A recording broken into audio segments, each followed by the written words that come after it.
She didn't know it yet, but she's about to have the worst night of her life. You went on a date with a guy you met a few nights before a party. He'd been super charming, da-da-da-da, the restaurant had a nice vibe, okay. We laughed, we shared stories, alright. Then came to the question, what do you do for work?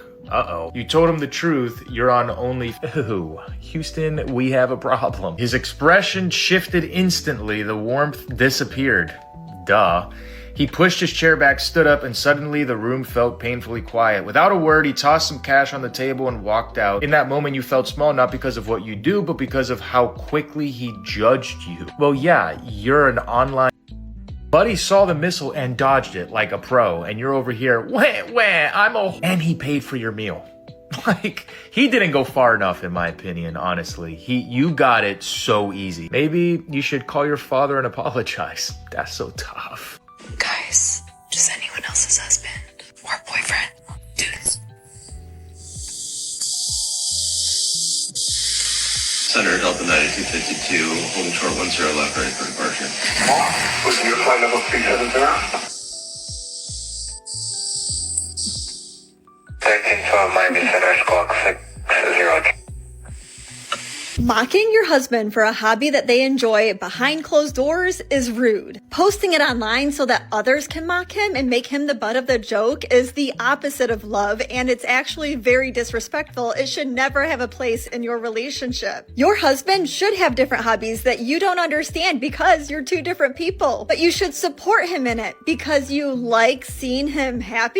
If that's not the case, then you got way bigger problems, and I feel bad for your man. He definitely deserves better. How long have y'all been together? 3 years. You guys know each other's body count? Yeah. What's yours? 1. Is that correct? Are you sure it's 1? Yeah. Only him? Yeah. You don't know how many boyfriends you had? No. No. What the hell? It's over 10. I don't know. Okay. Yeah. We're getting married. There's no secrets. Yeah. She says she only has 1 body count. Did you see that guy next to her, by the way? Little simpy guy. He's like super feminine. He's like, yeah, I believe her. Yeah, I do. Really, honey? Stand up like a man for the love of God, right? Stand up. Yeah, he believed her. In the meantime, she says 1, and then you find out she had, over 10 I don't know how many boyfriends I had. What were you doing with all those guys? Were you just like chatting? Just talking? No, like nasty stuff, right? Mm-hmm. Yeah, sure. When a woman meets a guy and she go tells her friends about this guy, how fine he is, first thing they want to know, well, girl, what do we do for a living? Yeah. Sure. Yeah. How much money does he make? Girl, what kind of car does he drive? They don't ask, well, what kind of man is he? Yep. That's not a question that they ask. Yep. You see what I'm saying? So as men, when we're out trying to date, the woman, the lady, the thought, the video vixen, all of them have on the same uniform. Yep. So how can you tell what's what when all of them have on the same uniform? Ass, long eyelashes, pussy print. So we don't know anymore. The best decision I ever made in my entire life was to marry this woman right here. Whose birthday it is in 2 weeks. And I love you so much, and the only regret that I have is that I only got to marry you once. I had a roster of guys that I would rotate through. Ugh. I was popping my and living my best life in these white boy frat houses. Okay, I have 2 butthole stories. So one time I met this guy on Tinder, letting him sleep over, and I woke up in the morning and my was a little sore. Oh my God. I'm actively trying to have an orgy. If the guy or the girl's number 1 selling feature is their looks, they are not the one for you. Their number 1 selling feature should be their morals, their values, and how much freaking compatibility you guys have together. Looks are so subjective, and looks fade. When that person gets older, they're not going to be a 10 out of 10. And for one, there is no 10 out of 10s. 10 out of 10s don't exist. There will always be somebody prettier than them.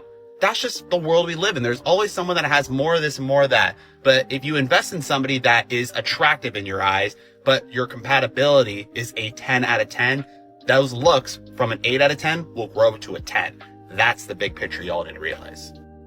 So what type of guy are you? Are you the type of guy who falls in love with a girl and starts a family and then cheats on her and leaves? Or are you the type of guy who gets to know a girl and ruins her life for a couple years and then leaves? Or do you sleep with a girl and then give it a day or two and give her a call and then be, hey, how's it going? And then lead her on for a couple weeks, then ghost her? Or do you like just talk to girls for like a month and then ghost them? Or tell them that you're gonna like come over for dinner and hang out and never show up? Like, what kind of guy are you? Do you ever feel like the guys that you really, really like don't like you back, but meanwhile the guy that you're like not sure about or not that into is basically falling at your feet obsessed with you? There's actually a reason for this, and it starts with the question, what would I do if I wasn't emotionally attached? So here's what I mean by that. Sometimes when you're in early dating and you really, really like someone, or you think you really, really like them, it's easy to break your own standards and rules and behavioral norms because you're excited about them. Whereas when you're either not into someone or you're not sure about them, you do things that are more in line with your standard behavior. So as an example, if a guy that you just started dating that you think you're really, really into texts you at 11 p.m., hey, what's up? Maybe typically you would never answer a text like that, but because you really, really like him and you just want him to like you back, you answer. Or maybe the same guy that you really, really like cancels a date with you at the last second and doesn't seem overly apologetic about it. If it was a guy you weren't sure about, you'd be really annoyed. But because you're already so emotionally invested, it's hard to feel that feeling of frustration because you just want this to work so badly. So what I try to do and what I encourage people to do is in early dating, even if you think you really, really like someone before you fully know them, the question you want to ask yourself around your own behavior is, what would I do if I wasn't emotionally attached yet? So if I didn't know if I liked this person, if I wasn't sure, how would I react in this scenario? And then you can meet somewhere in the middle, because obviously you're going to behave differently when you're interested in someone, and that's fine, but you don't want to go so far in the other direction that you're revolving your life around them, that you're breaking your own sort of morals and principles and ideas that you have about dating just because you want this person to like you, or because you really, really like them.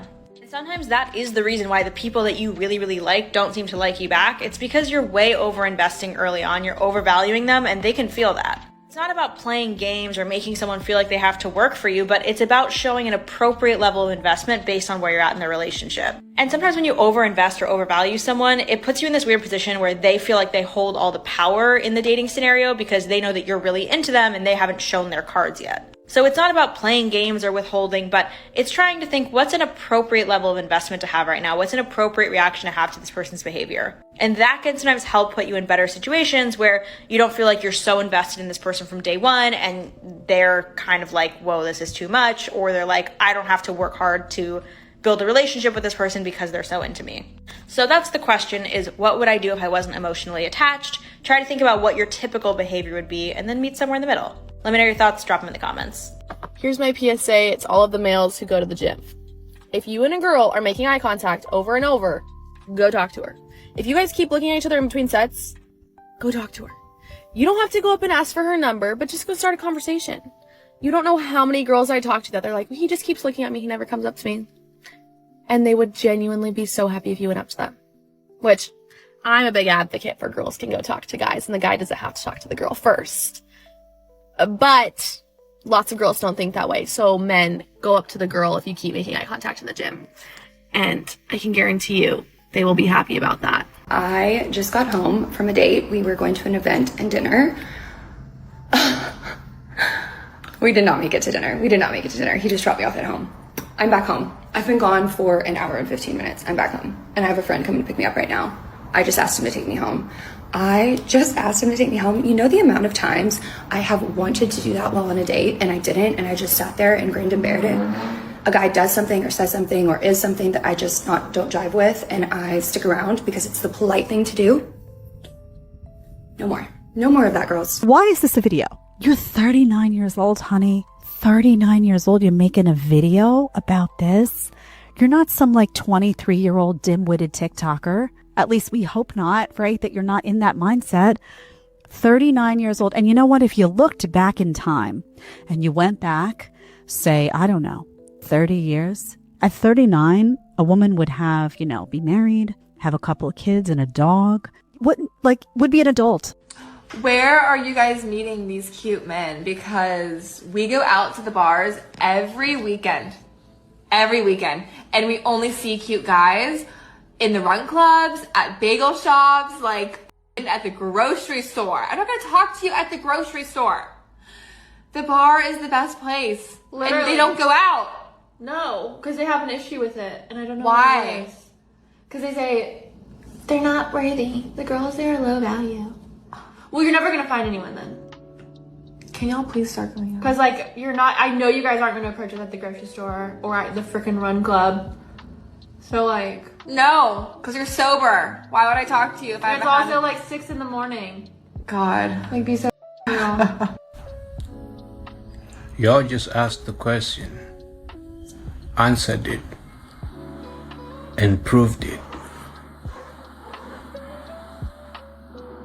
And I do understand, you know, I think there was a woman talking about if you see her in the gym, just, you know, kind of go over and approach her.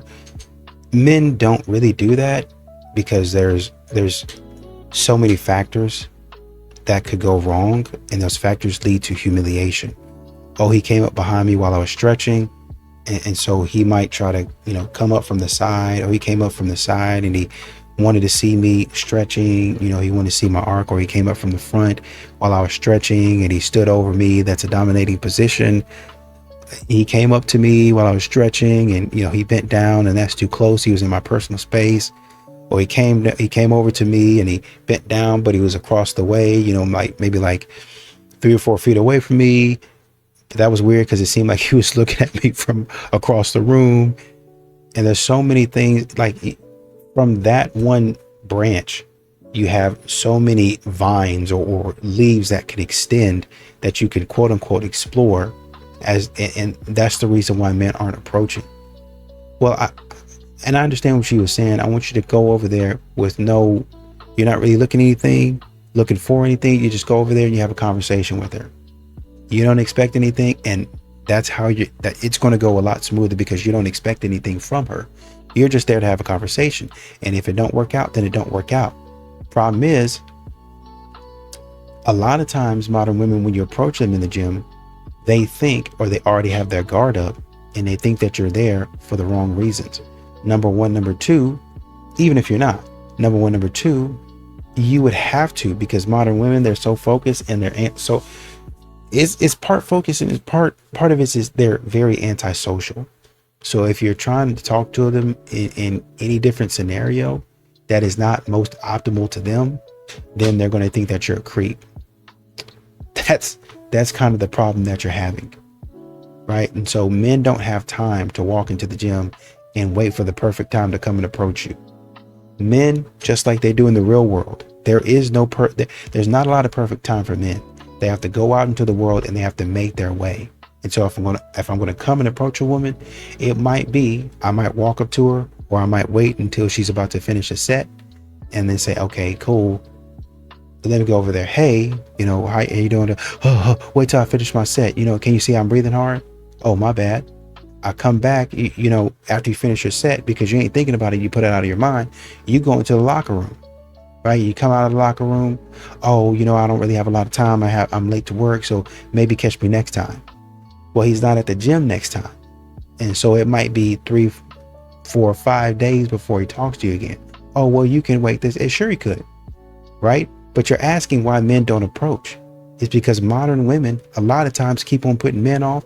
This is more important. That is more important. I got to go do this here. Now is not the perfect time over there. Cool. I'll just leave you alone and I won't worry about it. I'll go somewhere else. My husband doesn't buy me flowers anymore. My boyfriend isn't taking me on nice dates. I wish my man did half the things that your man did for you. If this is a conversation that you are having with friends, which I've had plenty of these conversations, people coming to me saying these things, then listen up. And know this conversation has nothing to do with how to get your man to do these things. I need you to do me a favor and draw a circle around yourself and work on everything inside of that circle. Is your man in that circle? No, just you. When was the last time that you did something nice for him? When was the last time you cooked him his favorite meal or baked him his favorite treats, wrote him a sweet little note, picked up something at the store that you thought that he would like? When was the last time that you inconvenienced yourself for him? Him buying you flowers, cooking you dinner, taking you on a nice date, those are all him inconveniencing himself for you. Have you even shown your gratitude to him? Have you ever been, said thank you or been appreciative of the things that he's done for you? The best piece of advice that I ever received was to outdo your spouse or significant other in love. It's easy for us women to think that we should constantly be pursued, but once you are in a partnership, it is a two-way street. What would you say is the most unattractive thing in a guy? If he comes really fast. Do I want a 3 pump like no? How long do you want that? An hour. At what point do you start to get tired? Never. I'm a different beast. How old are you? 38. Are you single now? Yeah. Have you ever been married? Divorced 3 times, but never married. How long were each of your marriages? 12 years. All 3 of them or just one? 12, 24, 36. Yeah, I was, yeah. What ultimately caused your marriage to end? Boredom. You just got bored of him. Yeah, I was like, you're boring. If you're making that vow though for marriage, why not just try and stick it out with him? Are you interviewing me? Because I hate it. I'm curious to know. Interview ended. Have a good night. Hey. Don't be crazy. Come on now. I want everybody to take a wild guess how many drinks I paid for tonight. 0 drinks. Does anybody want to take a guess as to how many guys asked for my number? 3. The answer is 3. How many guys asked to come home with me? 2. The answer is 2. How many was I interested in talking to? 0. Why? Because I want to talk to the guy that left me on red. I am uninterested.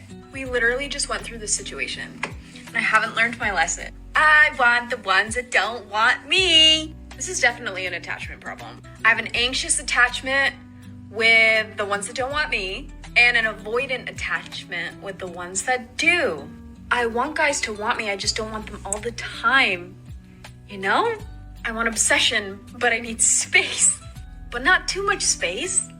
I'll take some breadcrumbs. This is exactly why so many men are done with like going out to the bar scene and buying women drinks, because they will accept, they will lead you on. In person, you will think that she's very interested in you, but in reality, she has 0 interest. And that gets frustrating because men are continuously used. My theory, by the way, is that this has 0 to do with attachment style, and it has everything to do with being attracted to somebody that is more attractive than you. And that person, unfortunately for you, has other options. He is looking for a very attractive woman. The problem with this is that then, because of those breadcrumbs that he's giving her, because he has lots of options and lots of breadcrumbs available, she will think that she has a real chance at getting into a serious long-term relationship with that type of man. That is obviously not what happens. This just continues until she either figures it out that she's reaching a little bit too far, or she starts blaming men in general and saying, what is wrong with all these men out there? Why can't I find a good one? And in that case, she will just have to stay happy with her cats.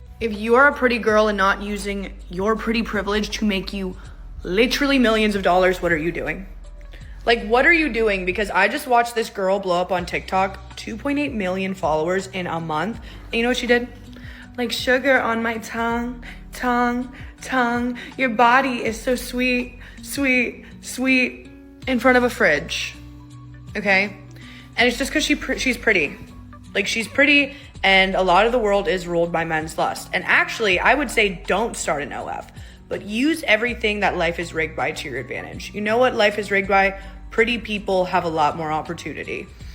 And if you're a pretty girl and you're not actually using it to make you like a huge influencer or some type of personal brand or some type of business, like, gosh, you are one of, like, you're so lucky to be pretty because the world is rigged in your favor. So use it. That's all I'm saying. Boundaries are getting mislabeled as insecurity. What are you guys? Firefighters. Would it be bad if a guy said, like, this was his red flag? Yeah. Why? You're insecure. Yeah. When someone can't tolerate a boundary, the easiest move is to make the person setting it feel wrong. Label it, belittle it, so they don't have to deal with it. But what if you wanted, like, an exclusive vibe? Even if the boundary itself makes sense. If you were in Walmart in your underwear, how would you feel? Uncomfortable? Yeah. How do you feel right now? I mean, Halloween. They can see their own discomfort, but they can't see it in someone else when it clashes with what they want. Don't want to be with a man that's insecure. So if he doesn't want you just showing ass, he's insecure. Yeah. And I know there are people that won't say anything so they can avoid the argument and the label that comes with it. But if you're generally bothered by your girl's joints bouncing up and down the sidewalk and you stay quiet, that doesn't make you confident. That makes you resentful. When every boundary gets labeled as insecurity, real communication stops. Last year, I was a really terrible wife. Not because I didn't love my husband, but because I was prideful and I wanted control, and I thought that I knew what was best. I rolled my eyes more than I prayed. I criticized more than I encouraged, and I thought that submission was a dirty word. Little did I know the safety and security I would find being under biblical authority. I treated leadership like a threat instead of a gift, and I was constantly trying to change him, but God really needed to change me. This year, I am choosing a different way. I am choosing God's way. I am learning that submission is not silence, it is strength under control. I'm learning that honoring my husband does not mean that I am shrinking, but I am rising to the calling of a godly wife. I still mess up. A lot. I'm not perfect. But instead of fighting, I am praying. And instead of being full of bitterness, I am choosing to give it all to the Lord. Instead of why isn't he doing more, it's how can I serve him? God's design for marriage is nothing like the world's, but it's healing my heart and it's healing my home. I am not the wife that I used to be, and every single day I praise God for that. This is the year for women to rise up and stop settling for worldly marriages, but start fighting for godly ones. To build homes on truth and not trends. This is the year that we turn from the world and turn to the Word and build marriages that last. Bye. If you're a man and you used to be the simpy, sweet, loving, kind gentleman, and now your heart is cold like ice, listen to my words. You need to defrost ASAP. We gotta put you in the sun. You gotta defrost, and you gotta bring those qualities back, because you, my friend, are what everybody is looking for. And if it's genuine and it's kind and you're romantic, I will have to beat the women off of you. I will have to beat the women off of you, because right now that's what every woman wants. So stop it. Get out of that past crap from somebody that didn't appreciate it. There are thousands and millions of women that want you. So be that man. Does height matter in a guy? Yes. If he's not 6'4" or above, he is not it. So you're judging guys based on something they can't change, though? Yeah, sorry. All right, but I judge based on unnatural beauty. I see you guys got a lot of makeup on, so let's see what you look like without the makeup. Take it off. No. That's disgusting. No. Height is equal to makeup? No, it's actually not. That's the point. Because you guys can change how much makeup. I can't change my height. So you're judging based... Yeah. It's tough, right? Yeah. So just take back height matters. No, I stand on it. Then take the makeup off. No, because I'm going to the next bar. I can't. So you don't look good without makeup is what you're saying? I do, but like not as good. All these girls that do this, they act all confident, and then they see themselves on the video later, and then they comment and DM me. They're like, bro, please take it down. You can't say height matters. Now, I'm not shaking your hand. I got a girlfriend, but... You want a to come and save you? I don't need a man. Yes, the you do. Bitch. How you talking on a device created by a man saying that you don't need a man? Riding in a car that was probably made by a man, but you don't need a man. Living in a house built by men, but you don't need a man. Make it make sense. If your house caught on fire right now, who would you be expecting to come and save you? A firewoman? A firewoman? Huh? That's who you want to come save you? You want to come and save you? I didn't think so. Now, I understand feminism has warped a lot of brains and things like that, but it wasn't just police officer. It was policeman, fireman, mailman, man. You need a man. And I'm sure a lot of these modern women, outside of dating, they're fun to be around, just because they're silly, and you can have a good night out on the town with them, right? I'm thinking about that clip where Desirable Truth was kind of even though she was talking about some wild stuff, it's still kind of pretty entertaining. She was like, well, I'm a different beast. I'm sure you are. I'm a different beast. And at the end there, one of the ladies, kind of took his phone out of his pocket, so it's a little stupid stuff like that. But this type of, in a more stable setting, because we know that modern women, they can get out there and they can have fun. They can get out there and they can turn up when you come down off of that. When you're up in the clouds, you're doing all these things. Now it's time for you to come down off of that, right? I think there was one woman saying, "Hey, listen, women want simps," and then instead of leaving it at women want simps, if you're this, if you're that, if you're this, and had like a few other things that had to be met first, at least. That's why men are backing away, because there's always a catch. There's always a catch with modern women. It's never I provide, I do. Well, you can provide, or you can provide, but I will accept and reciprocate only if you meet this, and it's a whole list of things, 10, 15 things that you got to meet before I will start reciprocating. The games and the fun are over. It's time for modern women, especially in relationships, to start producing. So you do this for I really came for the food. That's it. Just the food. I can tell. Hey, yo, dating in America is done. That's why I do Passport Bros trips. And we got 3 coming up. Get on a Passport Bros trip. September the 14th through September the 21st. Halloween in Medellin, October the 29th through November the 4th. Or New Year's in Medellin, December the 29th through January the 4th. I'm telling you, it's way better dating in America. You don't have to worry about plate pirates, people constantly asking you for money, trying to deal with single moms. All of the foolishness goes away. Come to Medellin, hit me up. We're going to Medellin, Colombia on all 3 trips. You don't want to miss it, man. Or you can stay here and deal with this foolishness. Watch this lady. Nothing beats a Jet2 holiday. And right now, you can save £50 per person. That's £200 off for it. So if you guys don't know the context in the video, that man is married, and she's the office, probably, because why else would you go up to a man who's married and decide to feed him a pineapple? Now, it wouldn't bother me if a woman decided to give him a plate of food or give him something, because again, there's nothing wrong with offering people food when you're a nice person. There's women who are very nurturing and love to make sure that everybody else around them eats, especially, Hispanic women, a culture thing. I don't know what culture feeds other people's men, but don't get your jaw rearranged thinking you're cute, because stuff like that is dumb as fuck. And I find it so funny that when he flung out the pineapple, the woman acts shocked and she's laughing. You knew what you were doing, 1, because you guys still posted this, and then 2, you're feeding a married man, and then people in the comments are saying, this is how most men should be. This is the reason why I don't believe all men cheat. I see so many videos of men doing stuff like this, and kudos to y'all.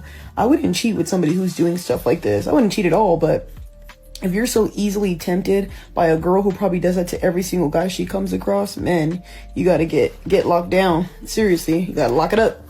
Me personally, though, this shit's disgusting. I would never want to do this with a married dude. I don't know what girls get out of doing stuff like this. There are so many single men, like more single men than there ever was in this world. I'll never understand wanting somebody else's man, especially because, like I said, I always say this, you guys, you never know how the wife is. You never know how the partner is. She could be triple crazy. She could come to your job and pop off. I know for a fact, if my husband didn't tell me this and I seen a viral video of this, I would wait for you to come outside of the job. That's all I'm gonna say. I don't like when people what's mine. I feel like it's off limits, but you will meet your maker with somebody like me. Leave me the alone. Leave mines the alone. I'm glad he actually didn't intervene with a woman like that, because it's disgusting. Having a boyfriend ain't embarrassing. Dealing with the type of men that y'all deal with is what's embarrassing. Dealing with men who only text you at certain times when they want something.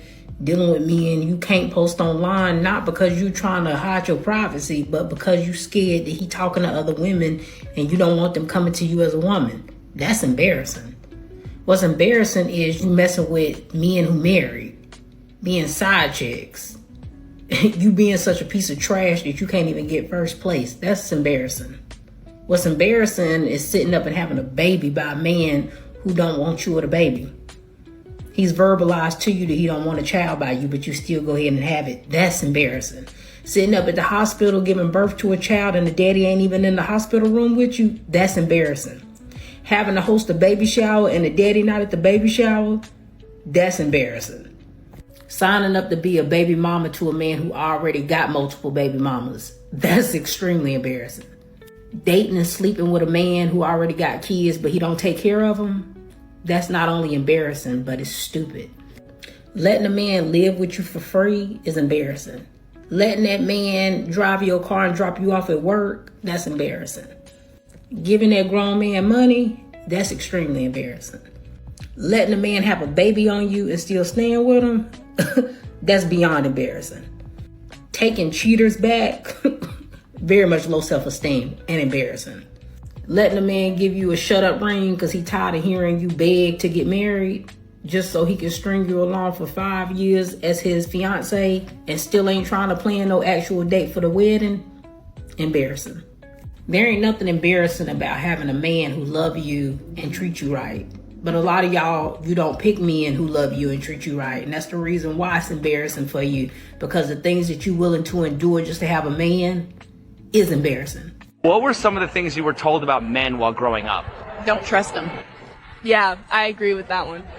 What is the most surprising thing you've learned about men from your experiences? You can't trust them. Facts. Do you prefer a man who is a gentleman or a bad boy? Bad boy. Bad boy. Is it fair to say women lust after bad boys that want to settle down with nice guys? Yeah. If you happen to be looking for a quality man, where would you expect to find one? A quality man? Church. Yes, that's... When was the last time you went to church?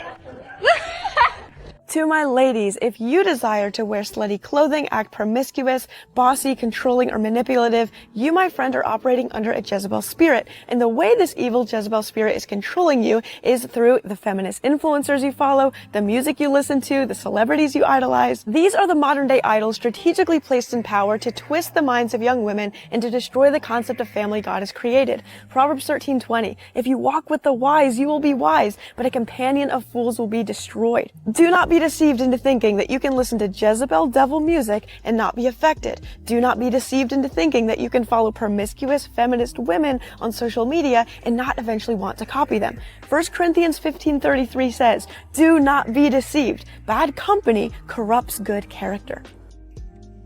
Look at this guy. He is, I don't know how many thousands of feet in the air, painting this tower. Look at that. I wonder why there are no feminists taking these kinds of jobs. I was told that they could do just as good a job as a man can. That's what I've been told. Send this to someone who thinks that women should be paid as much as men. My first question is, why aren't you taking these jobs? Non sequitur. But my second question is, why is it always these guys who are saying this stuff? Yeah, because I do commentary on the internet, and these guys meaning... It's never the strong men who work on the oil rig. What are you talking about? The oil rig worker is more likely to vote conservative to push back against your feminist. It's always the guys who work in data entry who haven't had a callus on their hands. Right, because the only reason you're allowed to have an opinion is if you have calluses on your hands, but the women don't have to have calluses on their hands. Why do they get to have an opinion? I don't work physically demanding jobs. Stop making up. You don't know anything about my life, and also you tied my opinion's value to the ability of my labor. Patriarchy much? And yet somehow they're not even embarrassed to use the accomplishments of better and stronger men than them in an effort to insult women. Where in the video did I insult women? I merely made the observation that women don't take these high-intensive labor jobs as men do, and still complain that they're not being paid as much as men, which, by the way, I'm not complaining that I'm not being paid as much as they are. But why do they also seem to forget that feminism is about choice? That's not true. The early feminists hated men. Google what they said about men, and even if they were true, yes, they're choosing not to take those positions, and yet also choosing to complain about men. Women fought so that they could stay home and raise babies while they bake sourdough bread from scratch, or so that they could go work construction on a field next to their peers who see them as an equal rather than as a woman. Even after being given the choice, women still don't occupy these positions in proportionate numbers, and men will never see women as co-equal in these fields because men have higher lung capacity, bone density, and muscle mass. Name me one Navy SEAL that's a woman. Women fought so that they could do one or both or none. Cool, but they still take saturated market jobs and then complain about not being paid as much. The fight was never about every woman wanting to have a hard job. I wonder why. It was so that women would have the choice to do any job they wanted as long as they were qualified. Yeah, forget about fulfillment in the home. Go work for a soulless corporation and complain about not being paid enough because you inflated the job market and call it feminism. Good job, guys. Just like you. You have the option to become a painter. Women could be painters before feminism. Feminists never set out to take your job. Of course not, because you can't, and statistics show as much, but we need more HR, right? I just wanted to have the same options that you did. And I don't know why the concept of choice only breaks your brain when we're talking about women unless you genuinely believe we shouldn't have one. This entire conversation would not be even happening if you could just comprehend that women should not be complaining that they're not being paid as much. Because I don't know what you do for work, but I have a funny feeling that you're one of those guys who cold calls hardworking people to bug them about their car's extended warranty. Why the do you keep making up? It's so unnecessary, actually. And you may not have that cushy office job if there wasn't a woman who was willing to step up and be an electrician in your stead. Right, because the last time I needed an electrician, I called a woman. Shut the Hey, What? if you had to pick your least favorite meal to get here, what would you say it would be? I'm not a fan of the pizza because I want something that's like fire bread type pizza. And also the fire fries, they're a little too spicy for me. And if you had to pick, what would be your favorite thing to get from here? Ooh, the creamy chipotle pasta, now that hits every time. Sound good to me. I think I know what I want. Okay.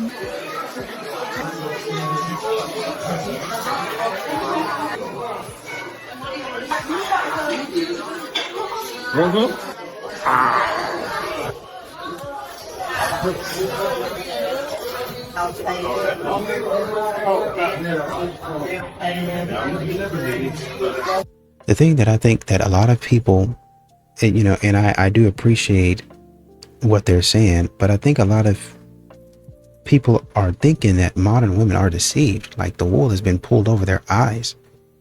And at some point in time, it really, maybe in the beginning, yeah, but at some point in time, these modern women are really, honestly and truly, they're doing what they want to do. They know the consequences. They know the effect that what they're doing, what effect it's going to have, and they're doing it anyway. Because I don't want to change. I want to do what I want. You have a Jezebel spirit. You're out here in the street. You're messing with this man and that man, and it's not going to work out well for you. I know that. I understand that. But what I'm trying to do is say, because I'm so unique, I'm still valuable, even after I've been ran through. That's what I value. I value somebody allowing me to have those experiences that make me who I am. So essentially what you're saying is, instead, it'd be one thing if I'm getting into an experience, maybe sometimes of my own volition or fruition, but some of these things, maybe some of these things should be an accident. And maybe after so many accidents, you should learn, maybe I should stop doing that. But y'all are not doing that. Y'all are continuing to do the same thing over and over again. And then once you quote unquote get all of that out of your system, now you're saying, whew, I'm tired of being used up as a dumpster. And now I want a man to forget everything that I've done. Number one. Number two, yes. And I'll second that. I'll double and triple that. I want him to forget everything that I've done. Because when we get married, I'm not doing any of that for him. No, because I stand on what I said. The guy who has treated me the most like out of all the guys that I've dated was an ugly, literally the ugliest man. What do you call yourself? Just asking. Also, nice septum ring nose piercing. Let's see if septum ring theory plays out here. And out of all of them, treated me the worst. He looked like a rat. He was so ugly that when we were I had to close my eyes because I was scared that if I looked directly at him, I turned to. Oh, he was so ugly that you had sex with him? He was so ugly that you spread your legs for him to literally get inside of you and be the most intimate two human beings can possibly be? Yeah, checks out, makes sense. You retarded freaking. Oh, ugly fuck. You're an ugly. Guess who treated me the best out of all the boyfriends that I dated? The hot one. With the big wiener. I'm sorry, but I don't believe her. Believe no women is what I preach. And yeah, why don't I believe her? It's because I don't think an ugly septum nose piercing wearing like her, who is, by the way, obviously insufferable, could actually pull a hot guy with a big schlong. And if she did, what the F are you doing, dude? Come on, increase your standards. Men need better standards. They need to increase their standards where women need to decrease their standards, be humbled, and get back in the kitchen, if not the doghouse, because they're a bunch of freaking It's is not desperate or pathetic to want to find a partner or someone to love, or there is that kind of energy where it's like, look at me, I'm here on display and I'm waiting for you to claim me. I wish we'd go back to when guys are just always walking up to you when you're out. Could you imagine? Oh my gosh, if you're like at the grocery store, at the gym, they're like, hi, I just couldn't help but say you're so beautiful. Like, I'd love to take you out sometime if you're single. If they were like good looking, I'm like, can we go back to those times? But because society has more and more changed women to be like the chasers or like things like this, it's like making a lot of men be like, oh, I can just sit back. And I'm like, I hate that. That's a misinterpretation of what's going on. It's not that men are sitting back. It's that men are being accused of Me Too when they go walk up to girls. And there's tons of shows where women are like, this guy came up and talked to me. Ooh, she said the right thing. When the guy comes approaches me and he's attractive. Yeah. Women are complaining men don't approach me enough. No, they don't complain that men aren't approaching them. They complain that attractive men aren't approaching them. Orion Taraban says the part women leave out. When women say, I want a man to buy me flowers and I want a man to be more vulnerable, they're not talking about a homeless, smelly man buying them flowers and being more vulnerable. They're not going to be stimulated by a homeless man buying them flowers. What they want is a man they're already attracted to buy them flowers. The mechanisms that create attraction, I don't think there's anything in psychology that's more misunderstood than that. I truly don't think it is, because it makes us look bad. How much you want to bet? If you ask a modern moron, what does femininity look like? Describe a feminine woman. They always say, I want my woman feminine. I need my woman feminine. They are going to describe a slave. They are going to describe a maid. They're going to describe a mother that they can have in a bedroom with them. They're looking for the easiest sucker they can lick. Who is the dummy that's going to love me unconditionally? Who is the dummy that's going to sign up for all my shenanigans? That's not going to question me. That's going to let me do whatever I want to do. That I can walk over. That's going to be my doormat. It's just going to love me for me. It's going to bring me peace. You're supposed to have peace within yourself. A woman should not bring you no peace. You should already be peaceful. Y'all be fighting demons. Y'all be fighting internal battles and looking for a woman to come save you, soothe you, make you feel like a man, because you can't feel like a man without a woman. Without being inside a woman. That's an inside job, buddy. I don't know how to cook, clean, self-regulate, be still. You're looking for a woman to be your end-all, be-all. And it's a woman's fault when she has boundaries, she has integrity, she has morals. Oh my God, you're masculine. Oh my God, you're masculine. You're being mean. Don't be a good woman. A good woman gets you nowhere but walked all over, taken advantage of. You get no cool points being a good woman to a modern moron.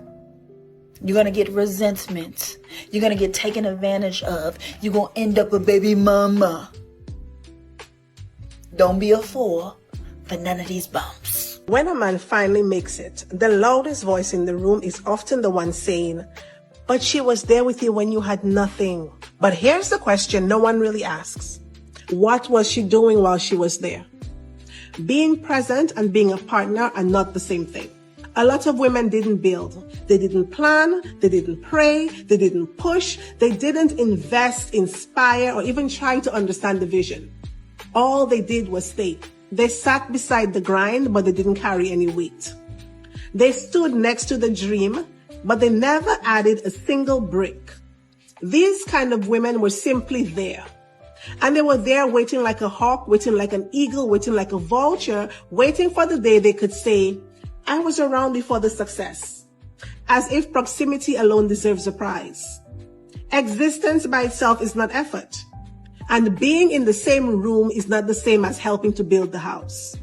When a man evolves and that man chooses a partner who actually matched his growth instead of merely witnessing it, my brother, that's not betrayal. People must learn to stop confusing endurance with effort. If she didn't build anything with you, she's not entitled to anything from you.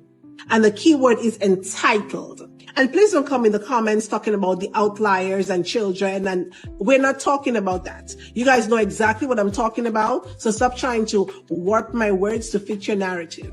How much would it suck if you went to approach your husband and you were thinking, oh my God, he looks so hot and I miss him so much and I just want to be close to him, and you started to kiss him, right? And you're like approaching him and he looks at you with disgust and his body changes. Like, you could have just been having a normal conversation, but all of a sudden he's just like, no, thank you. I would be like, am I fat? Like, what's wrong with me? Like, oh my God, my husband, is he cheating on me? Like all of these terrible feelings would go through my body. I can't tell you how many times I did this to my husband, my poor husband. I would reject him over and over and over again. He would shut down, he would isolate, because gosh, like, that's the worst feeling, right? I'd be wondering, why are you not leading our family? Like, what's wrong? Like, am I not worth fighting for? But my actions were saying, like, you aren't worthy and you aren't enough. When I changed and decided to change my heart and start forgiving and working on the deeper stuff, like things that I was holding in here when I would hold out, and I needed to talk to him about that. I needed to heal in those areas, but I also needed to be intimate and show him that I desire him and that I care about him and that there's so many good things about him. And I had to start complimenting him and just being a person that he loved to be around. When I became that person and when I desired him and showed him that I just thought he was the hottest thing in the world, he started to move mountains. He started reading more marriage books and he started to change. I think modern women like to think that being feminine is a lot. It's a lot. There's a lot more to it than there actually is. And he's not really, well, you know, if you ask a man what it is to be feminine, he'll describe a slave. Not really. To be feminine is you walking into the house and I don't have to fight you on everything.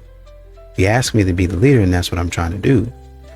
So if we're talking about, let's say, for instance, getting a home, and we make the decision to get a home, and you say you want me to be decisive, oh, well, let's wait another 6 months. We might be able to find this, and this. And if I do that, and you continue to extend it and say, well, let's wait another 6 months. Well, let's wait 2 months this time. And we never make a decision, a man is not going to like that. If you want to be feminine, or you want to be somebody that says, I'm going to submit to my husband and I'm going to lead, then you need to go ahead and do that. So what I'm looking for is, if we're on the same team, and men do this in sports, who's the leader? Like who's the person who's going to be the captain? And now on a lot of teams, they have multiple captains. They have co-captain. Hey, I can't get to the main leader, so I'm going to go to this guy over here. Or if this leader's, you know, we don't have him speaking out, then we'll go over here and get this guy over here. You have a defensive team captain, an offensive team captain, and then just, I guess, a regular team captain. You have the same thing with coaches. You have the head coach, defensive coordinator, offensive coordinator, and one of those is going to be the assistant head coach. And then underneath that, you have all different coaches, right? So we have a team concept that everybody buys into it. Everybody has their job and they're supposed to be doing something, but nobody's a slave. Nobody's a slave. That's how y'all feel because y'all are immature in the mind. That's what I'm saying. We keep on talking about how modern women, how women are more mature than men, but they can't understand a simple concept as submission, even when you explain it to them, as cooperation, even when you explain it to them. So I'm looking for a woman that's soft. Well, what do you mean? When I come home from work, I'm not looking for her to be barking at me. I'm looking for her to speak softly to me. I understand if you're upset, you know, and it ain't, oh, hey, baby, how you doing? Oh, that would be fantastic. But I understand that's not realistic all the time. But I'm looking for you to be calm. You want me to be calm? I'm not going to come in the house barking. That's not what you want from me. You want me to set the tone in the house. Set the tone means if the kids are hollering and screaming, I come in, hey, y'all be quiet. You annoying your mom. You know your mom, go sit down. Set the tone. Peace, quiet. So if I say, as I'm setting the tone as a man, peace and quiet, you go to your room for a little bit. All right, you good? I'm gonna start working on dinner. Okay. She puts her feet up. She takes a nap for about 30 minutes. She comes in and start doing the dishes or folding the laundry or whatever it is. So if that's the case, it's what you want. I want somebody that speaks to me softly, not gets up from their naps and start barking orders at everybody. Nobody wants that crap. That's what being soft is. Come in and nurturing, hugging the kids, kissing the kids, hugging your man, kissing your man, Why don't you cook for him? Why don't you clean for him if he's going to do that? If he's taking charge, why don't you do the same on the things that, okay, he's got that going, I'm going to go over here and find something to do to help. That's a feminine woman. A woman that sees and understands the vision as a man has laid it out to her. She's talked about and put input into the vision and said, okay, cool, I'm on board with that. And then starts in motion. She don't have to be told, okay, I want you to do this, this, this. She don't want that from the man. So you got to do that as well. Y'all forget about that though. Y'all just want to sit in y'all behind all day.